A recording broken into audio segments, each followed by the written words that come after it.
Igualmente, el expresidente de Brasil, Lula da Silva, señaló que existe una asociación de factores combinados con el único propósito de inhabilitarlo y liquidarlo políticamente. Esto lo dijo durante el programa Conversando con Correa, que transmite el canal internacional RT. Escuchemos.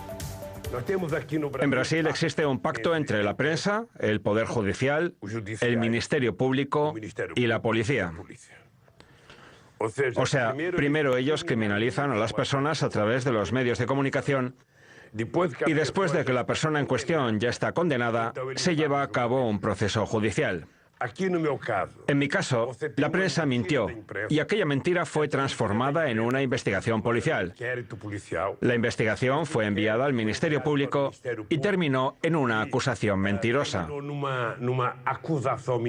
El juez aceptó aquella acusación mentirosa y dio una resolución más mentirosa aún. Después se pasó a juzgarme a una corte de segunda instancia y así se consolidó la mentira. Y la mentira fue así. Hay que evitar que Lula pueda volver a ser candidato a la presidencia en Brasil. ¿Por qué? Porque todas las encuestas de opinión pública, todas ellas, demuestran que tengo amplias posibilidades de ganar las elecciones en Brasil en la primera vuelta.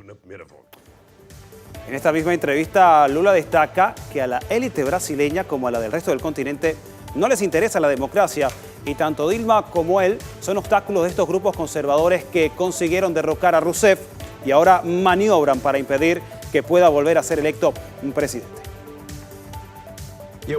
Creo que fue por eso que destituyeron a Dilma y es por eso que tengo muchas ganas de seguir participando en la vida política de este país. Para que nosotros podamos recuperar el sueño que tú, yo, Cristina Kirchner, Chávez, Maduro, Evo Morales, Tabaré, José Mujica y tantos compañeros soñaron.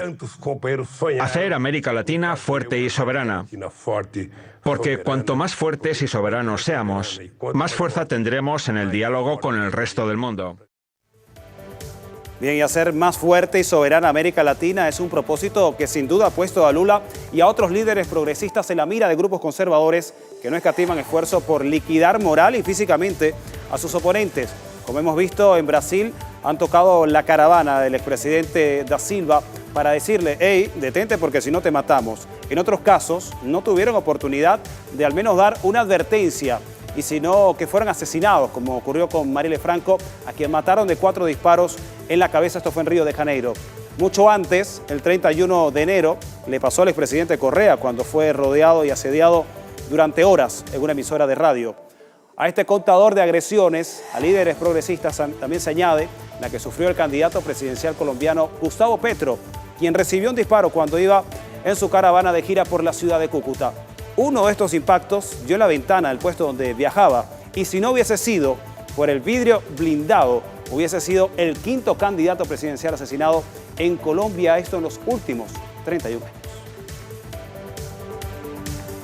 Y seguimos hablando de Colombia porque esta semana en la televisión pública alemana, la DW, la investigadora colombiana Edna Martínez, quien trabaja en la Universidad Libre de Berlín, hizo una radiografía de la situación social interna de ese país y puso de relieve cómo se usa políticamente el caso de Venezuela para generar miedo en la población, incluso entre los más pobres. Escuchemos.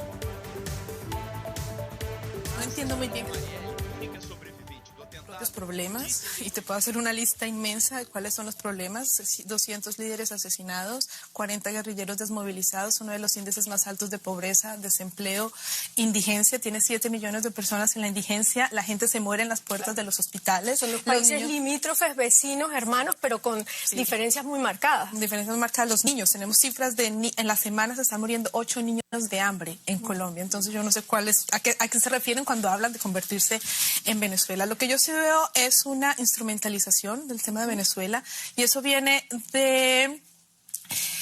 El objetivo es cerrarle cualquier posibilidad a proyectos alternativos y en este caso concreto el proyecto alternativo se puede llamar Fuerza Alternativa del Común o se puede llamar Gustavo Petro o se puede llamar el Polo Democrático o se puede llamar la Lista de los Decentes. Entonces en este escenario como una estrategia es generar un miedo que no tiene ningún fundamento y te cuento, candidatos se van a Venezuela a hacerse fotos con gente pobre de Venezuela cuando en Colombia tienes millones. No te tienes que ir a Venezuela a hacerte fotos con la gente que está pasando problemas allá. En Colombia lo tienes a la vuelta de tu esquina. Entonces hay una instrumentalización del tema de Venezuela para generar miedo, para generar rechazo, pero eso tiene que ver con un analfabetismo político.